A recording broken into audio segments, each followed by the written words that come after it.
안녕하십니까. 박성철 교수와 함께하는 기독교 사상사 산책. 오늘 박성철 교수님 반갑습니다. 네, 반갑습니다. 네. 이제 여름이네요. 이제 진짜 여름인 것 같아요. 네. 좀 있으면 이제 반팔 입어야 됩니다. 네. 우리 이제 그동안 열심히 우리가 사도 시대부터 속사도 시대, 그다음에 교부 시대 이렇게 달려왔지 않습니까? 네네. 근데 이제 가다 보니까 아주 생소한 회의인 거죠. 회의가 있더라고요. 앞으로 계속 몇 번 더 있을 것 같은데, 공의회라고 하는 게 있어요. 근데 저는 개인적으로 그 사도신경 할 때, 그 거룩한 공회와 성도가 서로 교통하는 것과 이 부분에 대해서 우리 기독교는 사실 공회 뭐 이런 거 안 하잖아요. 개신교는 안 하는데, 이 공회하고 이 공의회하고 저는 늘 느낌을 비슷하게 맞추거든요. 그래서 이제 이 회의, 니케아 공의회를 오늘 우리가 할 건데 여기에 대한 궁금증이 너무 많습니다. 하나도 모르기 때문에. 이게 왜 이 공의회가 생기게 됐는지 뭔가 의도가 있으니까 놀려고 모인 건 아니었을 거고, 물론 그렇죠. 제가 알기로는 그 왕의 별장에 모여서 놀았던 것도 있다고는 하지만 니케아 공의회가 이제 첫 공의회 아니겠습니까? 그러니까 이제 그거는 이제 공의를 어떻게 규정할 것까지 따라 다른 것 같아요. 일반적으로 이제 카톨릭에서 이제 공의회 그러면 예루살렘 공의회라고 해서 사도행전에 등장하는 네네. 1차 전도행 이후에 네네. 바나바와 이제 바울이 이제 이야기를 하죠. 바울의 전도 여행 이후에 이제 이방인들에게도 성령이 임하더라. 그럼 도대체 이방인들에게도 세례를 베풀어야 되느냐? 네.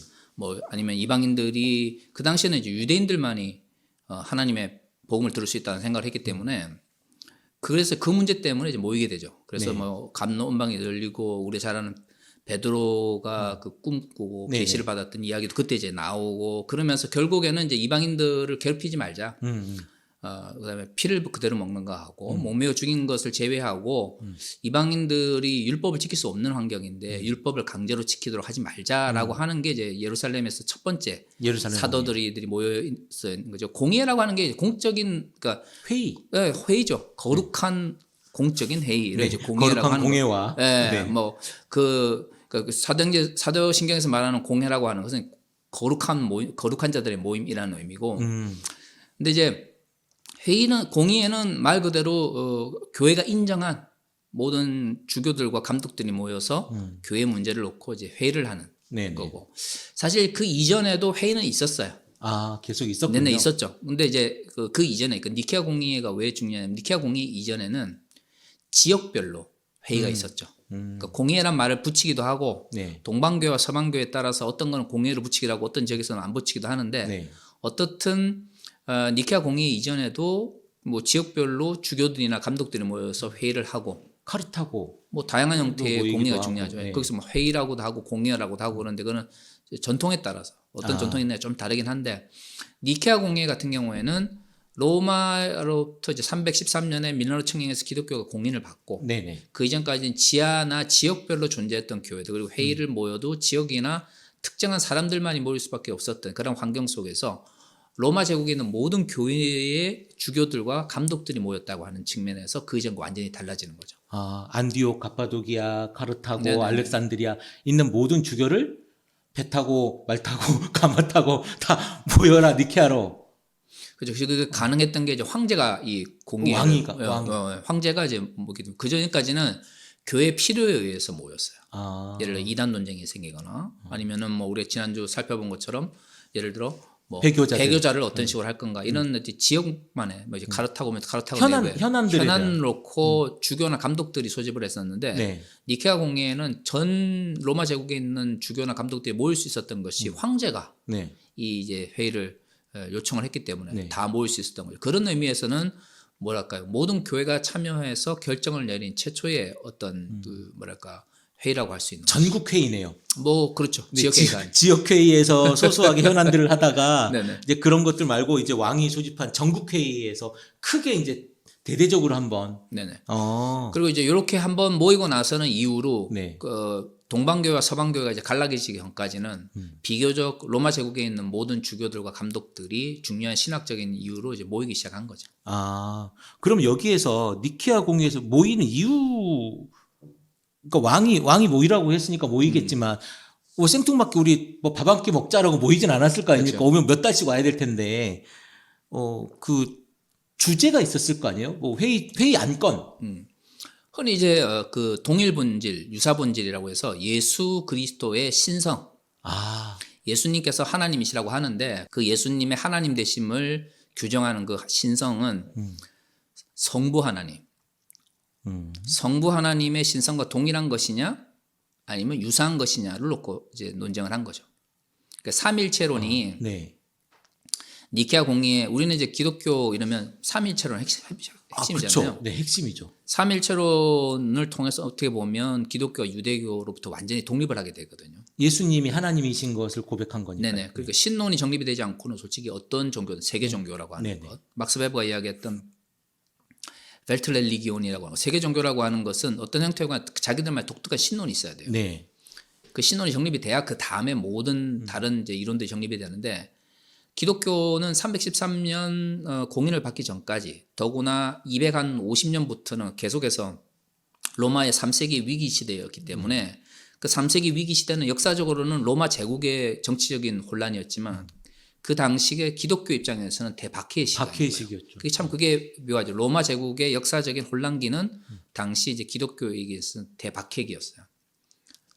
그래야 뭔가 하나로 모으는 구심점을 만들 수 있으니까. 예, 뭐 정치적으로 이제 이용을 했기 때문에 로마 황제, 특히 군인 황제들이 자신들의 부족한 이제 정치적 정당성을 그런 어떤 그 기독교에 대한 박해를 통해서 인기를 회복하려고 했기 때문에 이제 결국에는 기독교가 3세기, 그러니까 250년부터 한 310년 요 때까지 계속 핍박을 받게 되는데 어떤 이제 그런 어떤 박해기를 거치다 보니까 기독교가 로마 제국에 퍼져나가기 시작했는데 문제는 지역마다 신학이라고 하는 혹은 신앙 고백이라고 하는 게 너무 차이가 많은 거예요.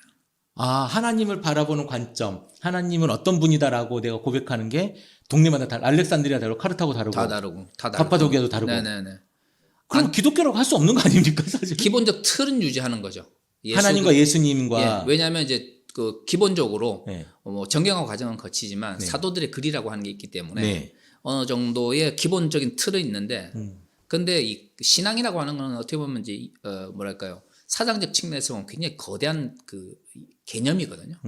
굉장히 복잡한 형이사학적 개념들이 모여서 신앙이라고 하는 신앙의 체계를 구성하는 건데, 형이사학적 체계라고 하는 것은 거대한 언어로서 표현할 때는 되게 듣기가 좋아요. 근데 이거 구체적으로 들어가면 이걸 어떻게 문화나 시대 혹은 각 개인이 가지고 있는 그 인식의 틀 속에서 각각 다르게 바라볼 수 있거든요. 누구나 자유와 민주주의 다 이야기를 하지만 각 사람마다 자유에 대한 길거리에 나온 사람들마다 다 다르게 얘기하죠. 다 다르게 이야기해요. 네, 인식이 다르죠. 민주주의를 추구해야 된다고 이야기를 하는데 박정희 때는 박정희식의 독재를 한국식 민주주의라고 이야기를 했었어요. 그러니까 누구나 민주주의를 추구해야 된다고 이야기를 하는데 민주주의 생각이 다 다른 거죠. 그러니까 민주주의라는 개념 자체는 누구나 동의하지만 도대체 네가 생각하는 민주주의가 뭐냐라고 구체적으로 그 개념이나 그 내용을 이제 분석해서 들어가 보면 사람들마다 차이가 있는 것처럼 기독교라고 하는 신앙의 체계도 내가 예수를 믿는다라고 하는 고백을 하는 사람들 그리고 그 가르침대로 따르는 사람들이라고 정말 넓게 개념을 정리하면 쉽게 기독교라는 게 정리가 되지만 도대체 예수를 믿는다는 게 뭐냐 할 때 그 믿는다 도대체 무엇을 믿느냐 무엇을 믿느냐 어떤 예수를 믿느냐 또 지금은 너무 쉬운데요. 그게 이제 2000년 동안 발전을 해왔기 때문에 쉬운 거예요. 그 당시에는 이제 기독교가 초기부터 지역별로 대규모 박해는 아니라 할지라도 지역별로 박해가 있었고 그리고 당시에 그 기독교가 시작되었던 예루살렘이나 아니면 갈릴리 지역은 유대교가 강했기 때문에 유대교적 입장에서도 이단이었고 그러니까 원래 기독교가 발생했던 지역에서도 소수 종파였고 또 좀 더 다르게 보면 유대교 입장에서는 이단이었기 때문에 그렇죠. 초창기 기독교가 이후에 뭐 정치적인 힘을 얻고 사회적 주류를 형성하게 되는 건 굉장히 뒤의 이야기거든요. 그러니까 이제 초기에는 예루살렘 공동체처럼 아예 예루살렘에 모여서 그게 그냥 그리스도인들 전부 다일 때는 문제가 생기면 그 안에서 다 뭐 해결하잖아요. 예를 들어 뭐 아나니아 몇 명 아니니까. 몇 명 아니니까 아나니아 네. 삽비라처럼 뭐 다 다른 사람들은 다 자기 것을 가져와서 뭐 다른 사람과 나눴는데 좀 뭐 숨겨뒀다. 그게 문제 생겼다. 그래도 그 안에서 문제를 해결하잖아요. 죽여버리죠. 뭐 어떻든 좀 극단적인 네, 방법이긴 하지만 그 내부에서 해결한단 말이에요. 그런데 이제 그 바울이라고 하는 사람을 통해서 특히 이 바울이 이제 어떻게 보면 기독교의 세계화 혹은 로마 제국 내에 이제 복음 전파의 시발점이 되는데 이 사람은 또 예루살렘에서 보낸 게 아니고 안디옥이라고 하는 안티오키아라고 하는 지역에서 이제 보냄을 받은 거란 말이에요. 그러니까 이미 바울이라고 하는 사람은 유대인이지만 태어날 때도 길리기아 지역에 다소라고 하는 지역, 그러니까 지금의 소아시아 지역, 터키 지역에서 태어나서 태어난 유대인이었기 때문에 문화적으로 이미 예루살렘 공동체 내에 있었던 그게 뭐 갈릴리 출신이든 아니면 예루살렘 출신이든 예루살렘이나 이 이스라엘 내부에서 성장했던 유대인들과 다른 문화적 상황 속에서 예수를 받아들인 거예요. 그러니까 이미 바울이 등장한다는 것부터가 기독교가 이제 점점 새롭게 확장되는 게 있었는데 문제는 그게 기독교가 뭐 공인을 받고 넓게 모여가지고 기독교 신학에서 충분히 이야기할 수 있는 문화였으면 되는데 기독교가 전파되고 특히 로마 제국에서 급속하게 이제 퍼져나가기 시작하는 거죠. 특히 이제 노예돌의 종교라고 하는 그런 그 별명이 있었던 것처럼 사회적으로 핍박받는 억압받는 사람들이 초기 기독교인들이 많았단 말이에요. 그러니까 이 사람들 같은 경우에는 핍박도 있죠. 그리고 또 3세기 가면 정말로 대규모 핍박이 일어나고 사회적으로 소외되고 그렇다고 엄청 교육을 많이 받은 사람들이 많이 모였던 공동체도 아니다 보니까 주로 이제 사도들이 구전으로 전달해 줬던 이야기를 듣고 그 이야기를 믿고 따르는 건데 문제는 어떤 사도를 만나느냐.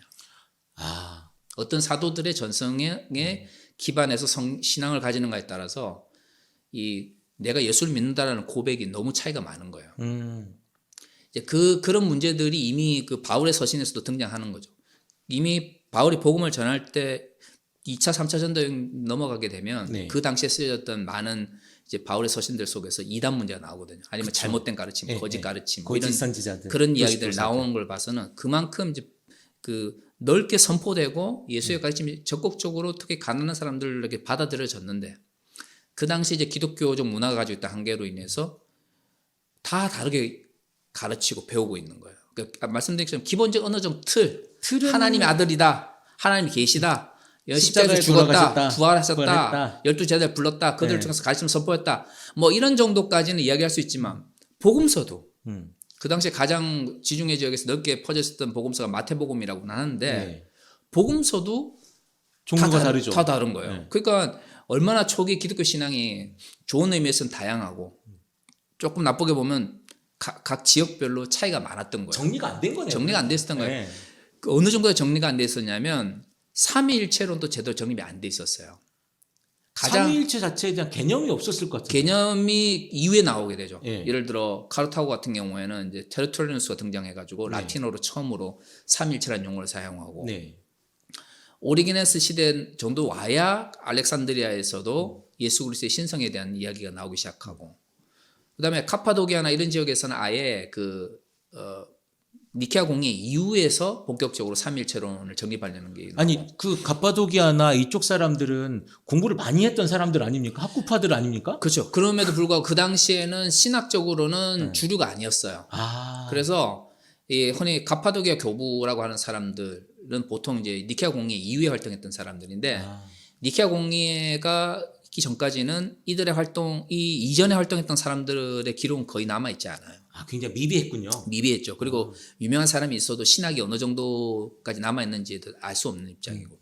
그리고 뭐 지난번에도 말씀드렸지만 1차적으로 초기 기독교 신학의 핵심은 알렉산드리아였고 여기에 필적할 만한 이제 학파를 형성할 수 있었던 지역이 이제 바울을 소아시아로 이제 복음을 전하게 했다 안티오키아 지역의 정도가 신학의 학파를 형성할 수 있을 정도였기 때문에 이 지역을 제외하고 나면 신학적으로 뭔가 통일된 뭔가를 만들 수 없어요. 그리고 통일된 걸 만들었던 지역도 알렉산드리아와 안티오키아는 신학적으로 엄청 차이가 많았던 거예요. 그러니까 이제 사도신경이라고 하는 것이 이제 기독교 신앙에서 가장 최초의 어떤 그 기독교 신앙을 나름대로 통일된 방식으로 정리한 건데 그것도 처음부터 뭐 전설은 뭐 사도들이 뭐 몇 구절씩 이렇게 해서 정립을 했기 때문에 사도신경이라고 하지만 그거는 전설이고. 저는 믿습니다. 사도들이 썼을 거라고. 네. 네. 뭐 저도 믿습니다. 네. 근데 어떻든 뭐 사도들이 어떤 식으로 썼는지 정말 그게 그러니까 사도적 전승에 기반했을 거라는 생각은 누구나 하지만 실질적으로 기독교 초기에는 문서화되는 과정이 굉장히 길었기 때문에 문서로 지금 형태의 사도신경이 정립되기까지는 시간이 꽤 많이 걸렸을 거라는 거예요. 구전으로 그러면 이렇게 전하고. 구전으로. 예. 근데 그것도 이제 어떻게 보면 예적 승천하시고 예를 들어 1세기 후반에 갑자기 사도신경이 등장하는 게 아니고 이것도 꽤 오랜 이 뭐랄까 전승이 종합되는 과정을 통해서 형성된 거기 때문에 어떻게 보면 그 사도신경 자체도 굉장히 이제 이런 그 기독교 신학의 발전 과정 속에 형성된 거잖아요. 그러니까 여러모로 니케아 공의 이전까지는 기독교 신앙이라고 하는 게 굉장히 차이가 많았어요. 그러다 보니까 3세기 로마 제국의 위기와 대박해기기 때는 억압하고 핍박받으니까 서로 다 잘 지내자, 서로 차이가 있어도 뭉치자 이러면서 또는 뭐 뭉칠 수도 없으니까 다 뭐 카타콤으로 숨고 있으니까 신학적 논쟁이나 교회 갈등이 있을 수가 없었는데 313년에 이제 콘스탄틴 황제가 어떤 개인적 회심이든 아니면 정치적 판단이든 간에 밀라노 칙령에 의해서 공인을 딱 해주고 나니까 이 교회가 지하에 있던 교회들이 올라오기 시작하네. 그쵸. 수면 위로 로마 사회 위로 이제 본격적으로 들어오기 시작하면서 그동안은 그냥 차이가 있어도 넘어갔던 것들과 그다음에 차이가 있는지도 몰랐던 그 우리 동네에서만 신앙생활 했으니까 신앙의 차이들이 본격적으로 이제 갈등으로 나타나기 시작하는 거예요. 그리고 그 이전에 밀라노 칙령 있기 전까지는 뭐 디오클레네투스 황제라든 정말 역대급 대박해를 했던 황제가 있었기 때문에 이 박해를 참았던 사람, 배교했던 사람, 죽었던 사람, 그 죽었던 사람들과 함께했던 사람, 뭐 다양한 이런 정치적인 문제들이 또 겹합되면서 이게 313년에 밀라노 칙령이 기독교의 공인을 통해서 기독교의 평화를 안겨다 줬지만 교회 내부적으로는 사회적인 측면에서 기독교에게 평화를 안겨다 줬지만 교회 내부로는 대혼란이네요. 대혼란과 갈등을 만들게 된 거죠. 그게 어느 정도였냐면 콘스탄틴 황제의 입장에서 볼 때는 이걸 이제 그대로 놔뒀다가는 다 쪼개지게 생긴 로마 제국이 기독교 신앙 때문에 갈라질 수도 있겠다라는 위기를 느낄 정도였어요. 그래서 이제 313년에 그 밀라노 칙령에서 이제 기독교를 공인해주고 이 콘스탄틴 황제 같은 경우에는 이 로마 제국의 황제가 되기 위해서 계속 전쟁을 했기 때문에. 그러면요, 교수님. 네네.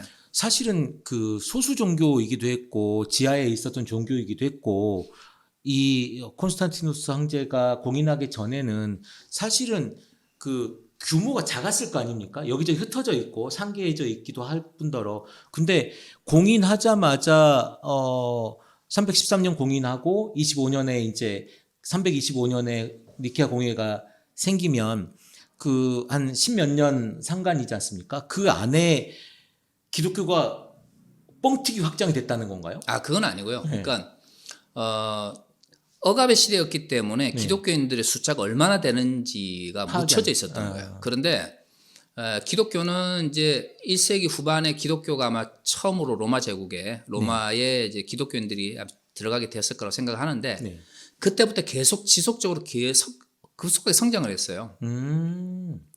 왜 이제 콘스탄틴 황제의 밀라노 칙령이 단순한 신앙적 고백이 아니었을 거다라고 이야기를 하냐면 밀라노 칙령을 이제 하기 직전 한 310년 정도 되면 기독교인들의 인구가 로마 제국 내에서 로마 자체뿐만 아니라 로마 제국 전역에서 무시할 수 없을 정도로 굉장히 많은 숫자를 차지하게 돼요.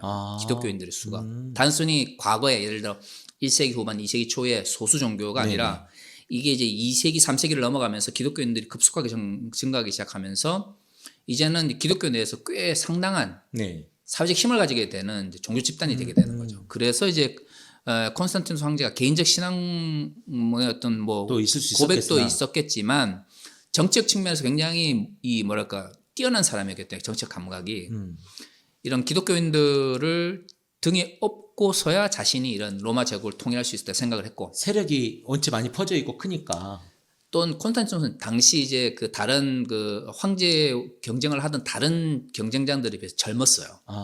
그러니까 당시로 지금은 뭐 40대에 뭐 기수 이렇게 하지만 그 당시에는 좀 문화가 달랐던 게 네. 젊다라고 하는 것은 원로원의 지지를 받지 못할 가능성이 컸단 말이에요. 그리고 실제로 콘스탄티누스 황제가 황제 경쟁을 할 때 로마의 원로들이 지지했던 사람들은 처음부터 콘스탄티누스가 아니었거든요. 그래서 이제 로마 제국을 통일하고 나서 콘스탄티누스가 제일 먼저 했던 게 자신의 정치적 기반이 약한 로마를 버리고 수도를 이제 새로 정하려고 한 거예요. 그래서 이제 당시로서는 어떻게 보면 로마로부터 정말 멀리 떨어져 있었던 비잔티움의 수도를 건설하겠다라고 하면서 이제 한 게 된 거죠. 그게 어떻게 보면 뭐 우리나라도 이 수도를 옮기게 되면 수도라고 하는 게 단순히 뭐 행정적 역할을 감당한 게 아니잖아요. 건물만 옮겨가는 게 아니니까. 그치. 권력의 문제와 다양한 게 되기 때문에 로마를 수도로 하다가 비잔티움 이후에 이제 콘스탄티노플로 불리되는 이 비잔티움을 수도로 하겠다고 하는 것 자체가 당시 로마를 중심으로 하는 전통적인 정치 권력에 있어서 콘스탄티노가 그렇게 친밀하지 않았다는 걸 의미하는 거예요. 그래서 그 당시로서는 어떻게 보면 전통적 로마 제국의 정치 권력과는 대립적 관계에 있었던 기독교를 공인함으로써 그들의 지지를 기반으로 새로운 로마를 건설하려고 했고 그 연속성에서 이제 비잔티움과 같은 새로운 수도를 하려고 했던 거죠. 리셋하고 이제 내 걸로 그렇죠. 한번 만들어보고 싶었군요. 네네. 새로운 로마를 하고 싶고 그리고 또 로마에서 하도 전쟁을 오래 했잖아요. 네. 이 콘스탄티누스 젊을 때부터 계속 레기온을 이끌면서 전쟁을 했기 때문에 로마 자체에 대한 그런 것도 있었고 그래서 근데 이제 수도라는 게 오늘 갑자기 됩니까? 로마가 그 이전에 얼마나 오랫동안 내 기득권, 내 세력이 없었군요. 그러니까 내 편이. 그래서 이제 새로운 형태의 이제 로마 제국을 만들고 싶은 그래서 비잔티움을 수도로 만들기 위해서 노력을 했죠. 건물도 짓고. 근데 그게 이제 313년에 공인을 하고 나서 기독교를 공인하고 나서 325년에 이제 니케아 공회가 그러니까 수도를 옮기면서 만드는 과정 속에 어디 있어야 되잖아요. 그러니까 비잔티움을 이제 수도로 만드는 과정 속에서 당시 이제 로마 황제들의 여름 별장이었던 행궁. 행궁 어떻게 보면 행궁이었던 니케아에서 이제 콘스탄티누스가 머물고 있었는데 이 니케아에서 머물고 있는 동안 이렇게 로마 제국의 흘러가 특히 로마 제국 내 교회 갈등을 보니까 이 도저히 이제 자기 입장에서는 이걸 묵인할 수 없는 수준으로 이제 가게 된 거예요. 그래서 자기가 있는 별궁 어떻게 보면 니케아 궁전에 모여라라고 명을 내려가지고 당시 주교와 감독들이 다 모이게 된 거예요. 그래서 이제 니케아 공회가 된 거고 여러 가지 갈등이 있었는데 그 중에서도 특히 이제 심했던 갈등은 뭐냐면 아리우스라고 하는 사람이 그러니까 우리는 아리우스 논쟁이 이제 니케아 공의의 출발점이라고 하는데 뭐 그거는 맞습니다. 그런데 이게 니케아 공의 때문에 만들어진 게 아니고 아리우스 논쟁이라고 하는 게 그 이전에 있었어요. 아리우스라는 사람의 연대기를 쭉 보시면 이 사람이 이제 로마의 마지막 그 박해기를 지나왔던 사람들이에요. 281년. 이 사람이 이제 디오클레타누스 황제의 박해기를 지나오면서 밀라노 칙령을 받던 사람이에요. 근데 이제 이 사람은 스스로 이 사람도 알렉산드리아 출신이거든요. 알렉산드리아. 그러니까 이제 오리겐이 있던 동네니까. 그러니까 본인이 이제 오리겐의 후예임을 이제 자처하면서 이제 예수 그리스도는 하나님과 유사한 신성을 가지고 있으나 참 하나님은 아니다. 참 하나님은 성부 한 분뿐이다. 이런 주장을 하게 돼요. 근데 그러면서 이제 오리겐의 이 주장을 가져와서 봐라 우리 알렉산드리아 가장 위대한 신학자인 오리게네스가 이렇게 주장하지 않냐 이렇게 얘기를 했는데 사실 오리게네스의 그 신론이라고 보면 이제 로고스론이라고 봐야 되는데 오리게네스는 어떻게 주장을 했었냐면 오리게네스의 글을 보면 예수 그리스도는 하나님과 사람을 연결시켜주는 존재예요. 이 로고스의 땅에 오신 목적이 하나님과 사람이 이렇게 있는데 사람이 하나님께로 그대로 갈 수 없기 때문에 곧바로 갈 수 없기 때문에 로고스가 이 땅에 오셔가지고 하나님과 사람을 연결시켜 줌으로써 사람들이 하나님께로 나아갈 수 있도록 하셨다라고 했거든요. 근데 이제 로고스가 이 땅에 오셔서 사람들을 연결시켜야 되는 거예요. 그러니까 근데 그 로고스는 이 땅에서 육체를 가지고 왔기 때문에 아버지와 동일할 수는 없는 거죠. 논리적으로 보면. 그렇죠. 육체를 가지고 왔기 때문에. 왜냐하면 그 당시에 이제 알렉산드리아는 그 플라톤주의의 영향이 있었고 그리고 이후에 발전 과정 속에서 신플라톤주의가 거기서 이제 나오기 때문에 육체를 조금은 이제 악한 것 혹은 좀 좀 더 천박한 것 이런 멀리 떨어져 있는 이런 그 의식이 있었어요. 그러다 보니까 예수가 하나님인 건 사실이지만 그분이 육체를 가지고 이 땅에 오셨기 때문에 좀 악한 게 같이 섞여 있어. 뭐 그렇게 그러니까 오리겐스는 그렇게까지 얘기하지 않았어요. 그러니까 육체를 가지지 않으신 성부와 네. 육체를 가지신 로고스로서의 성자가 동일할 수는 없어. 동일할 수는 없다. 요까지만 딱 했어요. 멀리 안 갔구나. 멀리 안 갔어요. 그러니까 논리적으로 보면 그럼 당연히 하나님이 육체를 가지고 오셨으니 그렇게 따지면 이제 논리적으로 보면 다른 게 성부의 맞죠. 신성하고 성자의 신성이 다를 수밖에 없고 네. 만약에 이제 완전히 안 다르면 유사할 수밖에 없다는 논리적으로는 그렇게 귀결이 되는데 네. 오리게네스는 또 아주 머리가 좋아가지고 거기까지는 안 나가요. 아, 그까지 안 가는군요. 안 가요. 딱 거기서 멈춰요. 그래도 나중에 2단으로 정제되는 또 이제 아리우스 때문에 그렇죠. 그러니까. 아리우스가 이제 봐라. 아니 성부와 성자는 로고스의 성자는 다르지 않냐? 그 왜 다르냐? 우리 오리게네스 선생은 이야기 안 했지만 아버지의 신성하고 로고스로서 육체를 가진 아들의 신성, 성자의 신성은 유사할 뿐 동일하지는 않다. 대신 신성을 공유하고 있기 때문에 예수도 하나님이다. 이렇게 이야기를 한 거예요. 이제 바로 여기서 이제 문제가 생기게 된 거죠. 이런 그 알렉산드리아의 사고방식 자체는 어떻게 보면 그 플라톤주의의 영향이고 또 이후에 이제 발전 과정 속에서 보면 신플라톤주의적 영향이었기 때문에 신플라톤주의나 플라톤주의를 긍정하지 않는 사람들 입장에서 볼 때는 이거는 철저하게 철학적인 체계 속에서 삼위일체론을 정립하는 거거든요. 그냥 사변적 논쟁 같은 느낌, 그러니까 말장난 같은 느낌 아닙니까? 뭐 그런 느낌을 받았을 수도 있어요. 네. 특히 이제 안티오키아나 이쪽처럼 뭐 문법적 해석이라든가 예수의 역사성을 되게 중요하게 생각하고 육체 자체를 예수의 육체로 이 땅에 오심을 좀 더 이 알렉산드리아보다 더 강하게 받아들이는 문화 입장에서 볼 때는 이런 그 알렉산드리아식의 그 삼위체론 담론 자체가 특히 오리게네스를 빙자해서 아리우스가 이제 주장한 이야기들이 네. 쉽게 받아들일 수 있지 않았죠. 근데 이제 문제는 이 이야기가 당시 로마 제국에 특히 로마 지역에서 라틴 신학의 핵심이라고 하는 이 로마 지역에서 굉장히 큰 영향력을 미치고 있었거든요. 주류였겠네요. 뭐 하여튼 상당한 힘을 가지고 있었어요. 근데 이제 그러다 보니까 이제 이 문제가 그 로마 제국을 로마를 기반으로 하는 이제 교회 입장에서 특히 라틴 신학을 기반으로 하는 사람들에게는 굉장히 큰 문제였죠. 그러니까 이제 갈등이 생길 수밖에 없는 거예요. 그렇죠. 한쪽에서 보면 저거는 어때 좀 좋게 이야기해도 사변적이고 나쁘게 이야기하면 정말 이단적인. 그러니까 그래서 원래 이제 아리우스가 활동하던 이 알렉산드리아 지역에서는 아리우스가 이제 이단으로 정제되면서 쫓겨나가는 상태였는데 추종자들이 굉장히 많았어요. 알렉산드리아뿐만 아니라 로마에서도 추종자들이 많았고 그게 이제 그 교회의 분열을 이끌어낼 정도로 큰 주류를 형성하고 있었으니까 큰 영향을 미쳤던 거죠. 그래서 이제 이 문제 때문에 궁극적으로는 니케아 공의회가 이제 열리게 되는 거죠. 더 놔뒀다가는 아리우스를 지지하는 파와 아리우스를 반대하는 파 사이에 분열이 있겠다. 그러니까 개신교를 하나의 신흥 세력으로 해서 내가 이렇게 딱 그 위에 든든하게 쓰려고 했는데 이 두 개가 쪼개져 버려가지고 싸우면 지지 기반이 완전 박살나는 거잖아요. 그렇죠. 그러니까 그 지지 기반을 하나로 통일하고 그래서 그 작업을 하려고 니케아로 모여라. 그렇죠. 그리고 이제 이게 아리우스 논쟁이지만 실질적으로는 이 논쟁 이후에 교회가 새로운 그와 연관된 다양한 형태의 신학적 이론 또는 신학적 논쟁이 계속 발생하게 되는 이유가 뭐냐면 이게 만약에 통일이 안 된 상태에서 분열이 일어나게 되면 이것과 연결되는 다양한 신학적 논쟁들 때문에 교회가 지역별로 더 이게 나눠질 가능성이 컸거든요. 그 당시로서는. 뭐 제가 가지고 있는 상식으로 도나투스 논쟁이라고 하는 것도 있고, 뭐 도나투스 논쟁도 어떻게 보면 그 당시에는 아니지만 이제 이후에 아우티누스 때 굉장히 문제가 되는 게 노바투스 논쟁도 그 이전에 있었던 것처럼 그 앞에서 말씀드린 것처럼 대박해의 배교자의 논쟁도 있었고, 그러니까 아리우스 논쟁을 제대로 해결하지 않으면 지금 가뜩이나 배교자와 고백자, 순교자 이러면서 이제 이 신학적 이 외에도 정치적인 것 때문에 나눠져 있던 교회가 이제 이렇게 놔두면 다 안 되는 거예요.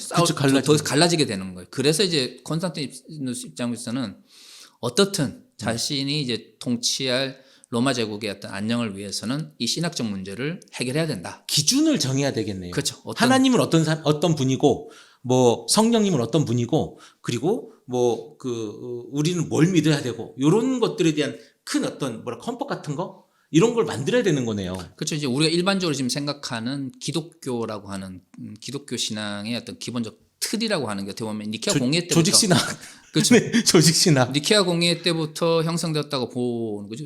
가톨릭 같은 경우에는 니케아 신경, 니케아 공예를 통해서 네. 제출되었다가 이제 381년에 콘스탄티노플 공예 때 이제 채택이 되었던 네. 니케아 콘스탄티노플 신경, 뭐 짧게 우리나라에서 그냥 니케아 니케아 신경이라고 하는 신경이라고 배우죠. 이 니케아 신경하고 이 사도 신경하고 니케아 신경하고 그다음에 이제 칼케톤 공예 때 예수의 단성론 논쟁을 통해서 예수의 신성, 네. 인성의 관계를 정립한 이 칼케톤 신경을 세계를 해서 네. 신경의 시대에 가장 중요한 신앙 고백으로 할 정도로 이건 니케아 신경이 거의 이 사도 신경에 버금갈 정도의 권위를 가지게 되는 것도 어쨌든 다 모인 거예요.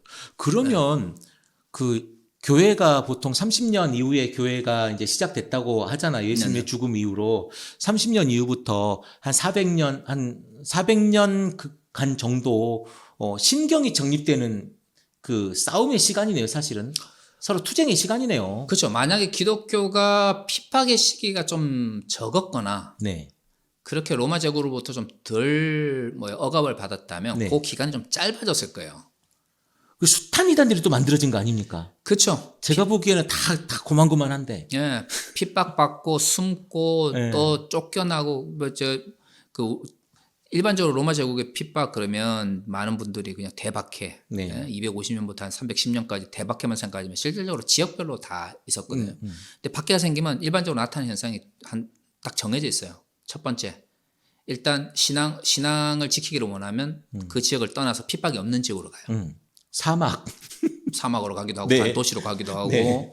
그리고 그 지역에서 신앙생활을 하고 아니면 그냥 핍박에 굴복해서 남거나 아니면 죽거나 혹은 감옥에 갇히거나 네. 요 세 가지 선택밖에 없는데 그러니까 이제 처음 아무리 하나의 신앙을 고백하고 있던 사람도 네. 특정 지역에서 네네. 그리고 뭐 알렉산드리아 학파나 뭐 안티오크 학파처럼 학파를 만들어도 네. 일단 핍박이 오면 도망가야죠. 그렇죠. 살아야. 우리 네. 그 카르타고의 이야기 했잖아요. 네네네. 사막에서 1년 3개월 동안 네네. 있다가. 아무리 위대한 신학자나 교부들도 자기가 순교자의 사명이 없다라고 생각을 하면 떠나는 거예요. 그럼 그 핍박받아가지고 그 주교가 떠나 있는 동안 거기서 무슨 신학이 형성이 되겠어요. 그러니까 그렇죠. 이제 그런 어떤 핍박들이 많고 또 정치적으로도 많이 이제 악용이 되다 보니까 기독교가 하나의 어떤 신앙의 체계로 이게 연결되기까지 또는 통합되기까지 시간이 많이 걸렸죠. 그리고 또 그만큼의 어떻게 보면 또 깊은 신앙이 생길 수도 있었겠네요. 뭐 신앙적 측면에서는 좀 더 실천적인 신앙이 더 많은 사변적 신앙보다는 네네. 핍박이 많은 지역은 좀 더 실천적인 신앙이 많죠. 그런 긍정적 측면도 있지만 기독교라고 하는 어떤 체계, 신앙적 체계나 어떤 이런 신앙 고백의 체계라는 측면에서는 좀 이게 늦춰진 측면도 있고요. 공부를 할 수가 없으니까 사막에 그렇죠. 숨어서 기도만 해야 되니까. 그렇죠. 네. 네.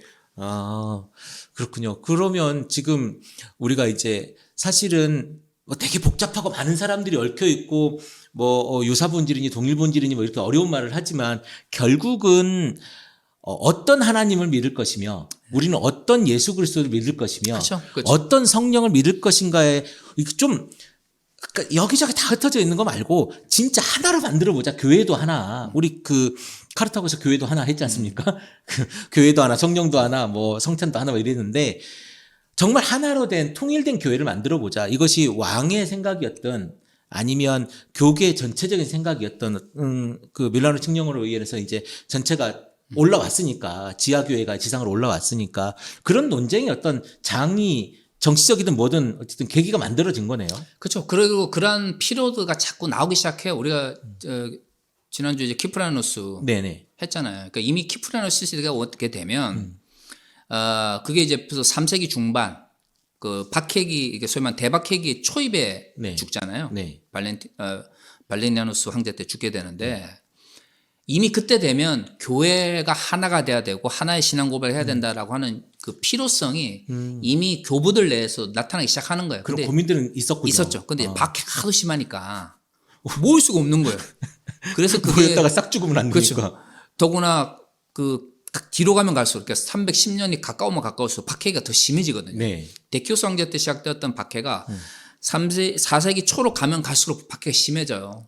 짐승 잡아 제사 드리라고 하고 막 그랬다면서요. 네. 그러니까 이제 그런 필요성, 키프란스처럼 교회가 하나 되고 하나의 신앙 고백을 해야 되고 뭐 더 이상 이단을 이런 식으로 방치해서는 안 되고 이런 필요는 느끼는데 네. 현실이 이제 안 따라주는 거죠. 그게 이제 50년 정도까지 50년 넘게 그런 것들이 이제 뭐랄까 미뤄지는 시점에 있었기 때문에 그래서 313년 어떻게 보면 그런 대박해가 있었기 때문에 313년 공인 받고 나서 네. 교회 내 갈등이 더 심했을 수도 있어요. 예를 들어 키프란스 시대에 이런 필요성을 느끼게 되어서 만약에 그때 좀 박해가 없었거나 아니면 적어도 2세기 초반 정도의 어떤 변증가대 활동하던 시대 기독교는 이런 거야 그런 건 오해라고 말할 수 있는 문화적인 환경이 됐으면 적어도 네. 콘스탄티누스 황제가 로마를 통일했을 때 교회 내에서 갈등 때문에 로마 제국이 쪼개지지 않을까 정도까지는 아니었을 거예요. 근데 필요는 느끼는데 네. 억압을 받고 카타고문 시대가 오면서 숨고 각 지역별로 이단은 난무하고 근데 이걸 정립해야 되는 교부들은 쫓겨나가거나 도망가고 아니면 죽고 이러니까 사막에 있고. 네네. 그러니까 이제 이 문제들이 제대로 정비되지 못했기 때문에 그래서 이제 니케아 공의회가 더 이제 콘스탄틴 황제 입장에서는 더 심각한 문제로 다가왔을 수도 있죠. 근데 탁월한 선택이었을 수 있고 물론 뭐 역사적으로 이제 평가가 달라질 수 있겠지만 어쨌든 교계 입장에서는 굉장히 중요한 일을 한 거잖아요. 그렇죠. 이제 그 콘스탄티누스 황제를 중심으로 한 니케아 공의회에서 가장 부정적인 그 평가는 뭐냐면 기독교가 로마 제국의 정치와 동일시되는 혹은 결합하게 되는 우리나라의 군부 시절과 비슷하죠. 네, 꿀 빨아먹고 있었던 시대가 있었군요. 그때도. 그것이 이제 가장 니케아 공의회에 대한 부정적 평가예요. 니케아 공의회를 통해서 결국에는 로마 제국의 정치 세력과 결탁하고 당시 이제 어느 정도 사회적인 어떤 세력으로 성장했던 기독교가 결국 이제 결탁 혹은 결합하게 되지 않았느냐. 타락하게 된 계기가 된 거네요. 그러면 뭐 이제 그 타락을 예를 들어 기독교가 이제 정치적인 여러 교권주의적 관점 속에서 보면 권력과 돈 맛을 보면 타락이죠. 네. 그러니까 교권주의적 관점에서 교권주의라고 하는 것을 이제 전제로 할 경우에는 교권주의 시작이 되었다라고 평가하는 역사들이나 신학자들도 많죠. 이제 그리고 나서 나중 되면서 이제 그 황제와 권력 싸움하고 네네. 뭐 결혼을 해야 되니 말아야 되냐고 나중에 이제 계속 하고 이제 뭐 무슨 구력 뭐 이러면서 뭐 이런 이런 거 하지 않습니까? 그건 이제 380년에 데오도시우스 황제가 이제 국교를 만들면서 국교라고 하는 것은 결국 그 기독교라고 하는 종교하고 로마 제국이라고 하는 그 정치적인 어떤 게 하나가 된다는 거거든요. 그리고 이제 그 첫 번째로서 381년에 콘스탄티노플 공의회를 열어서 그동안 이제 교회 내에서 받아들이니 못 받아들이니 동방교회 서방교회가 싸우고 하고 있던 거를 이제 황제가 등장해가지고 하나로 만들어. 그래서 이제 콘스탄티노플 공의회 때 니케아 신경을 이제 받아들이면서 되는데, 그러니까 부정적 측면에서는 교권주의 출발점이 되었다라고 하는 것은 분명한 사실인데요. 또 다른 측면에서 보면 만약 그럼 그렇게 안 했으면 과연 자율적으로 누가 해? 자율적으로 싸움만 하다가 지금도 싸울 걸요? 그러니까 저는 이제 정치가 종교에 개입을 해서 어떤 특정한 어떤 신경을 고백하느냐보다 어떤 식의 어떤 내용으로 정립이 되었느냐가 중요하거든요. 그러니까 기독교가 억압받고 그다음에 고통받는 자들의 종교에서 지배하고 그다음에 권력을 가진 자의 종교로 전환하게 됐다라는 것을 부인할 수 없지만 노예들의 종교에서 권력자들의 종교로 전환되는 그렇죠. 전환되는 거죠. 네. 첫 번째 단계가 밀라노 칙령이고 그걸 신학적으로 길을 열어준 건 이제 니케아 공의회고 그것이 어떻게 보면 어느 정도 틀을 갖추게 된 게 데오도시우스 황제의 이제 그 기독교 공의회고 그게 신학적으로 완전히 정립이 된 게 이제 콘스탄티노플 공의회라고 볼 수 있는데 그런 어떤 측면이 있지만 기독교의 사상의 어떤 체계화라고 하는 측면에서는 또 그렇다고 니케아 공의회를 무시할 수가 없는 게 니케아 공의회에서 예수 그리스도의 신성의 문제가 정립이 안 됐으면 삼위일체론 자체가 이후에 신학적으로 정립될 수 있을 가능성이 거의 없어요. 아, 그렇죠. 그때 논쟁이 시작되고 정리가 된 거잖아요. 첫째, 그러니까 잘 정리해서 그 콘스탄티노플 공의회로 넘긴 거지 않습니까? 사실은 한 60년 정도를 네네. 넘긴 거고. 그러면 교수님, 우리 이제 아까 그 오리겐 얘기하고 오리겐의 아리우스 이야기 했지 않습니까? 이와 대적한 반대편에 서 있었던 사람이 또 한 사람이 있잖아요. 그렇죠. 이제 알렉산드리아의 아타나시우스라고 하는 사람이죠. 엄청 유명한 사람인데 네네. 저는 또 이렇게 그 정설보다는 또 이제 야사 뭐 이런 걸 좋아하니까 이 아타나시우스가 또 엄청 어렸다네요. 그렇죠. 그러니까 괜히 싸가지도 없고 건방져가지고. 엄청 고집이 세고 네. 좋은 의미에서는 강직하고 네. 나쁘게 이야기하면 약간 고집불통이었던 것 같아요. 왜냐하면 모여가지고 네. 이제 아리우스 결국 이제 그 니케아 공예가 아리우스를 이단으로 정죄를 하거든요. 네네. 근데 이제 그 니케아 공예에 있기 전에 이미 이제 알렉산드리아에서 네. 아리우스의 주장을 놓고 알렉산드리아 학파 내에서 이제 갈등이 생기기 시작해요. 그래서 알렉산드리아 당시 이제 주교였던 알렉산드로스라고 하는 주교가 있었는데 네. 이 사람이 먼저 이제 아리우스하고 이제 신학적으로 붙이게 되죠. 싸우게 되죠. 그러다가 이제 알렉산드로스가 갑자기 죽어요. 그리고 나서 그의 제자가 이제 이 논쟁을 이어받게 되는데 그 당시 그 제자가 바로 아타나시우스였어요. 근데 아타나시우스가 니케아 공의 이후에 네. 뭐 삼일체론을 정립하게 되는 이제 다양한 글과 논문을 쓰게 되는데 그때가 그 사람이 20대였어요. 그때는 뭐 19살, 20살 이때 뭐 다 뭐 한 가닥씩 한 사람들이에요. 오리겐도 그렇고. 그렇죠. 제가 제일 싫어하는 사람들이죠. 보네폴을 비롯해서 네. 20대 때 박사학위 논문 다들 쓰고 천재들이에요. 이 박사학위 논문 쓰고 교수 임용 논문 쓰고 있는 사람들 그런 사람도 있더라고요. 그니까 말입니다. 참 저는 이제사 그런 그 사람들이 이제 보이는데. 전 35에 독일 가가지고 45세 박사학위를 받았는데 20대 때 도대체 그니까요. 그런 사람도 있어요. 근데 네. 이 사람이 이제 아리우스 논쟁을 그의 스승으로부터 물려받아가지고 부제로 있다가 이제 논쟁을 하게 됐는데 그때가 20대였고 니케아 네. 공예 때 엄청난 활약을 펼치게 되고 실질적으로 아리우스를 이단으로 정죄하는 데 있어서 이 아타나시우스의 논리가 굉장히 그니까요. 큰 영향을 미쳐요. 근데 세력도 약했고 네네. 심지어는 그 아리우스의 세력이 훨씬 주류로서는 굉장히 컸던 세력이고 아타나시우스는 신흥 세력 아닙니까? 네네. 사실은 신흥 세력이 그러니까 세후가 고래를 죽여버린 거 아닙니까? 그만큼 이제 이 사람이 남겨놓은 글들을 보면 네. 뭐 그만해요. 굉장히 논리적이고 그리고 니케아 공예에서도 그 아리우스의 이 논리가 잘못됐다라고 하는 것을 이제 산난노법을 거쳐가지고 이제 비판하게 되는데 그 논리도 뭐 정말 딱 들어보면 뭐 반박할 수 없을 정도로. 그러면 그 아타나시우스가 아리우스를 이단으로 만들잖아요. 네네. 그러면 아리우스가 쫓겨날 거 아닙니까? 네네. 그러면 아리우스를 따르던 이 지역에 굉장히 많은 주교들도 있었을 것이고 내편도 있었을 것이고 뭐 정말 나라를 팔아먹어도 어디는 찍는다 뭐 이런 사람들이 있는 것처럼 그때도 그런 사람들이 있었을 거 아니에요. 당연하죠, 당연하죠. 네, 추종자들이 있었을 텐데 이 사람들이 싹 쫓겨났으면 굉장한 공백이 생겼겠는데요. 그게 이제 쫓아내지 못하는 거죠. 왜냐면 아리우스를 따르는 세력이 굉장히 컸고, 네. 콘스탄티누스 황제 입장에서도 교회가 갈라지면 로마 제국이 갈라질 것 같아가지고 네. 이걸 만든 거죠. 만든 거기 때문에 네. 마지막 니케아 공의에서 니케아 신경이 이제 제출됐을 때 아리우스를 이단으로 정죄를 했지만 신학적 측면에서는 동일 본질을 예수의 신성과 성자의 신성과 성부의 신성은 동일하다라는 네. 것을 신학적으로 정립하지 않아요. 그러니까 좀 웃기는 게 뭐냐면 본질은 동일하나 네. 존재는 다르다 이렇게 정립을 해요. 그 사실은 좀 모순되는 이야기 아닙니까? 좋게 이야기하면 타협책이고 네. 나쁘게 이야기하면 말도 안 되는 그러니까요. 거를 이제 어떻게 말장난으로 정립을 한 네. 거죠. 네. 그것 때문에 이제 아타나시우스가 콘스탄티누스 황제의 결정에 이제 저항하게 되죠. 그러면서 이후에 아타나시우스가 이 20대 때 천재성을 드러냈던 이 사람이 굉장히 죽을 때까지 굉장히 이 로마 고생을 합니까?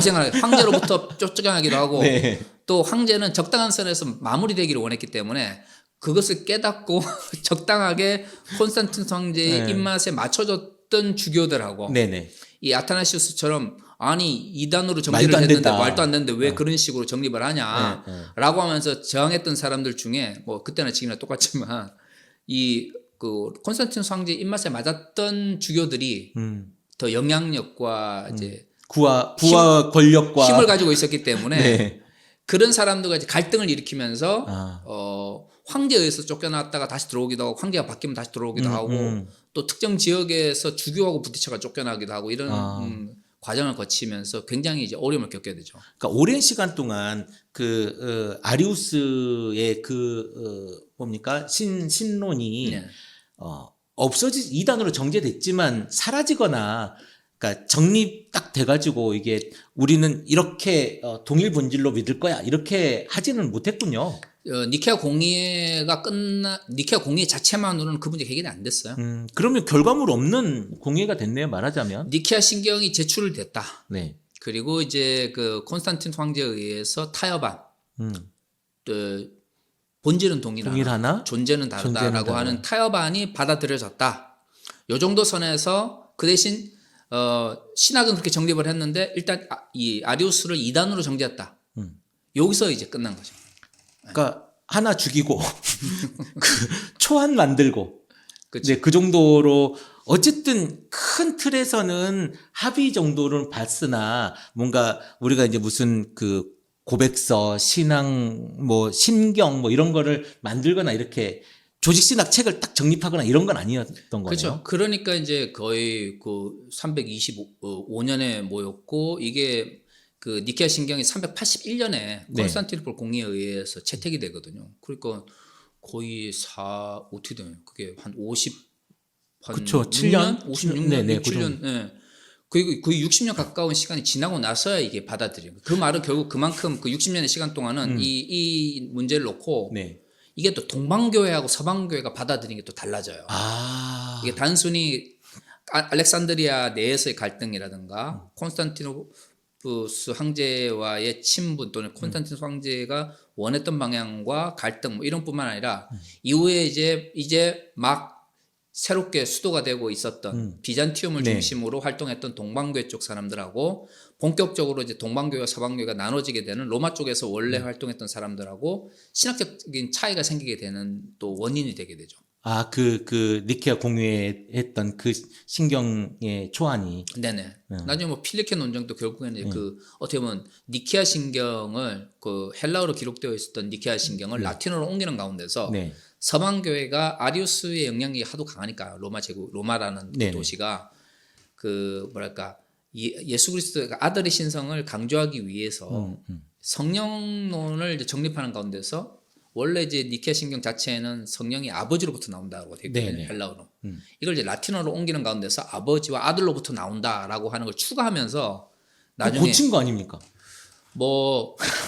그렇죠. 고친 거죠. 라틴어로 번역하면서 추가한 거예요. 필리오케라고 했어요. 이제 라틴어로 필리오 그럼 아들로부터 케 그리고 이런 말인데 그걸 이제 넣으면서 나중에 왜 갈등이 생겨요. 동방교 입장에서는 왜 원래 제출했던 니케아 신경이 없던 걸 너희가 번역하는 건데 함부로 집어넣느냐 였고 이제 서방 입장에서는 이렇게 하면은 더 명확하지 않느냐. 아들도 그럼 너는 아버지로부터 아들부터 그러면 안 나오냐? 아버지 아들이 동일 본질인데 성령이 이제 이중바전이라고 이제 하는데 그러면 그 성령이랑은 다르냐? 이런 식으로 이제 서로 막 갈등하게 되는 원인이 되죠. 그리고 이제 그런 갈등이 생길 수밖에 없었던 게 니케아 공의회가 할 때까지만 하더라도 성령론이 정립이 안 돼 있었어요. 성자론도 제대로 기독론도 정립이 안 돼 있었으니까 성령론은 더했죠. 그렇죠. 예수가 동일 본질이냐 유사 본질이냐 요 정도 요거 싸우고 있는데 성령은 과연 그러다 보니까 또 그 당시에는 성령 반대론자고 그래가지고 성령은 하나님이 아니다라고 주장하는 사람들 세력도 굉장히 컸었어요.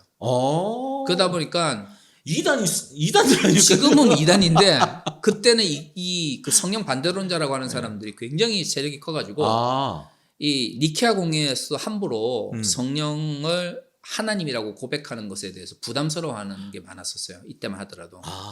그러니까 더 이 삼일체는 정립이 아예 안 된 상태니까 더 동방교회, 서방교회가 각자의 어떤 교회적 환경이나 아니면 정치적 환경에 따라서 다른 생각을 가지고 있었던 거죠. 그러니까 니케아 공의회 때도 이랬으니까 그 이전에는 기독교가 얼마나 다양한 생각을 가지고 있었겠어요. 서로 보면 다 이단이라고 그랬겠는데요. 야 그거 아니야. 야 이거 아니야. 다 그랬겠는데 만나면. 아니 초기 이제 마르키온 같은 사람, 말시온. 구약의 하나님과 신약의 하나님은 다르다. 네, 영주주의 이단 아닙니까? 뭐 그러면서 아예 구약 자체를 신약적 관점에서 재해석하거나 아니면 필요 없다고 떼버리자 이렇게까지 했는데 사람들이 막 쫓아다녔잖아요. 엄청 유명했죠. 엄청 유명하고 네. 그 마르키온에 대한 를 비판하는 글들이 많았다고 하는 것은 그만큼 많은 영향력이... 지역에서 영향이 컸다는 거예요. 네네. 왜냐하면 특정한 지역에서만 마르키온을 비판하는 논문이 있었던 게 아니고 각 신학 학파와 다른 지역에 있었던 교부들 글 속에서도 마르키온을 비판하는 글들이 있거든요. 그 말은 마르키온의 그 이야기가 당시 시중의 중심의 교회들에게 엄청난 영향을 미쳤다는 거죠. 지금 뭐 말도 안 되는 이단이지만 그쵸. 그 당시에는 그것을 받아들일 만큼 사람들이 많은 사람들이 쫓아낼 만큼 영향이 있었다고 하는 것은 그만큼 기독교라고 하는 게 처음부터 명확하게 정립이 되지 않은 상태에서 출발한 거죠. 예수님이 좀 더 오래 사셔가지고 잘 정립을 해놓고 돌아가셨으면 훨씬 깔끔하지 않았을까. 예수님 탓이거든.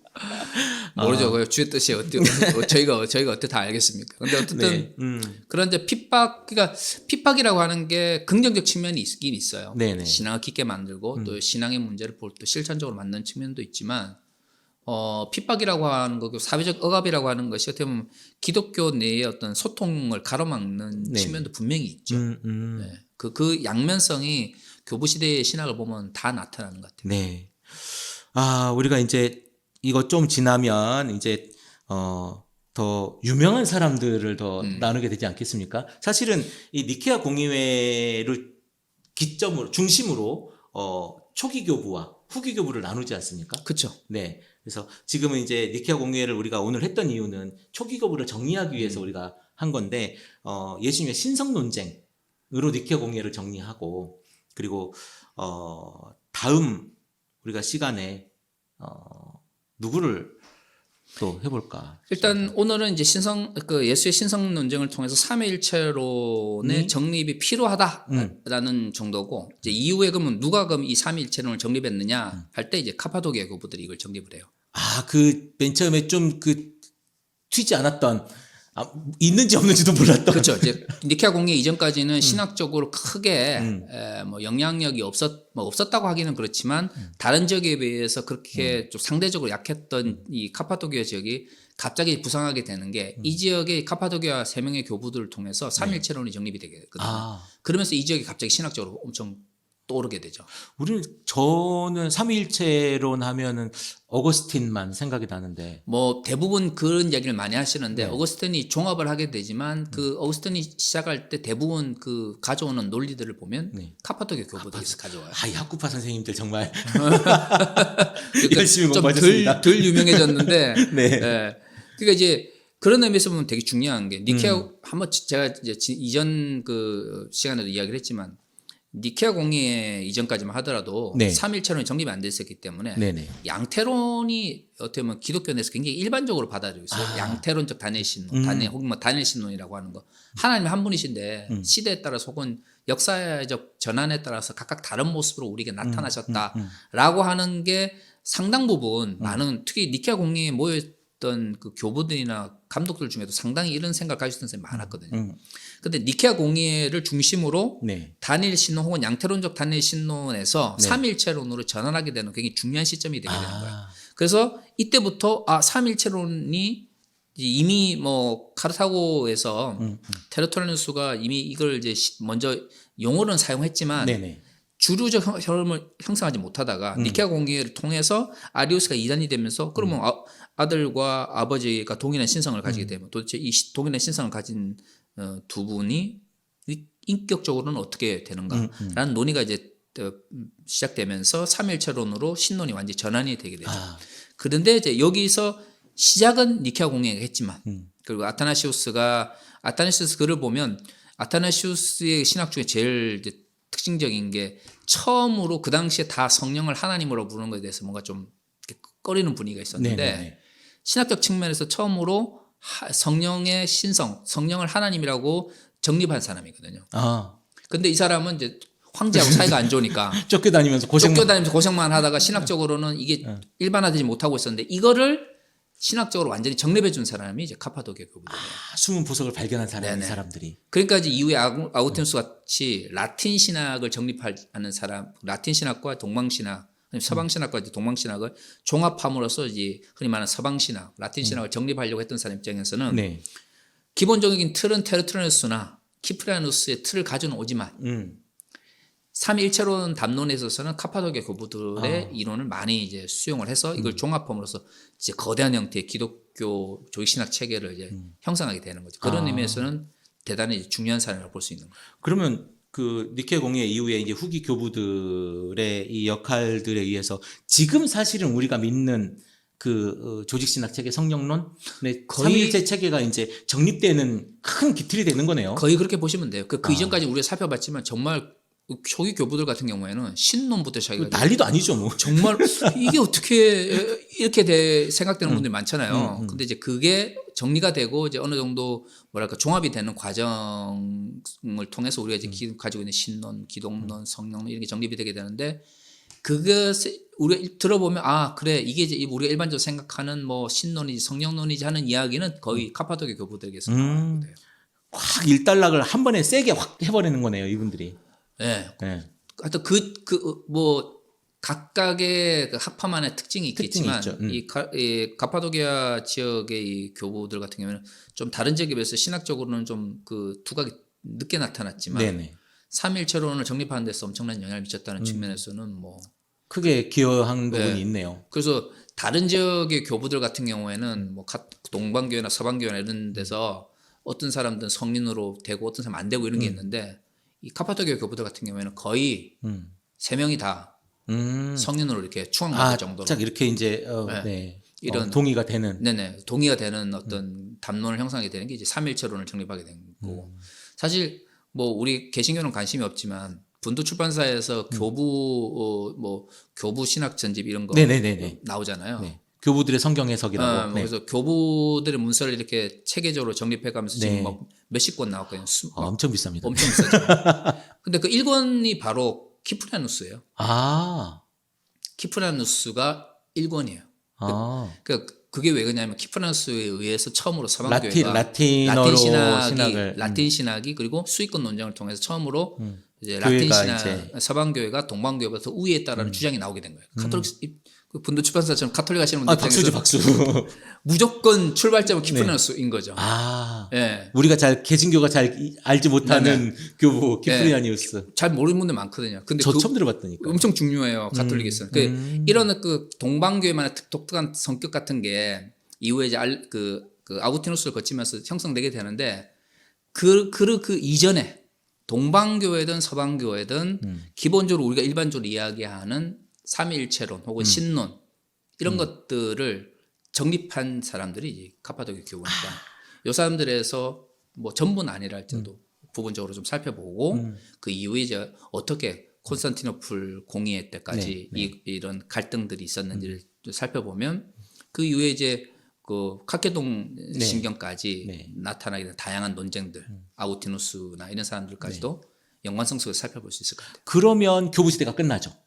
그러면 이제 우리가 일반적으로 생각하는 교부 시대, 그러니까 고대 교회의 교부들, 400년대 중반, 뭐 중후반, 그렇죠. 5세기 이전에 5세기 이전에 고대 교부라고 하는 사람들, 그리고 보통 7세기나 8세기 이후에 이제 중세 교부라고 하는 사람들과 구별되지는 요 시대는 이제 끝나게 되는 거죠. 뭐 그러니까 보니까 시대 구분을 471년 정도까지 교부들을 그러니까 그 초기 고대 교부라고 하고 이제 그 다음부터 중세로 이렇게 넘어가더라고요. 일반적으로는 왜냐하면 뭐 예를 들어 600년, 700년 이렇게 눈에 이렇게 확 띄는 그런 그 신학자들이 이렇게 많이 보이진 않고 그리고 또 이쪽 서방교에서는 엄청 높이 평가하는데 동방교에서는 전혀 의미를 두지 않는 사람들도 많고 이러다 보니까 중세의 교부들은 고대 교부들처럼 이렇게 뭔가 또 통일된 형태로 교회에서 성인으로 이렇게 추앙받거나 아니면 뭐 인정하는 경우는 조금 없는 것 같아요. 좀 다른 것 같아요. 그때 이제 교회들도 나눠지고 이제 또 중세 때는 또 사람들이 또 난리도 아니지 않습니까? 여기저기 교부가 가지고 있는 그 무게감이 일단 고대에서 중세로 넘어가게 되면 좀 달라지게 되는 것 같아요. 사실 교회도 많이 커가지고 성장하고 힘도 세져가지고 교부라기보다는 이제 주교니 뭐 이런 교황이니 이런 느낌이 더 힘을 가지지 않았을 때인가 그렇죠. 싶기도 하고. 중세부터는 아무래도 신학자보다는 이제 교황들이 어떤 형태로 간에 어떤 형태로 이제 결정하는가에 따라서 이제 움직이게 되니까 조금 성격이 달라지는 것 같아요. 그러니까요. 분위기가 달라지는 네, 거죠. 완전히 달라지는 것 같아요. 네. 네. 어쨌든 우리 다음에는 열심히 공부한 학과 선생님들 갑바도기아 선생님들 이야기를 하고 이제 고대 교부들을 아마 마무리하지 않을까 싶은 생각이 듭니다. 그때까지 여러분들 기대해 주시고요. 박상철 교수님 수고하셨습니다. 네, 고맙습니다. 고맙습니다.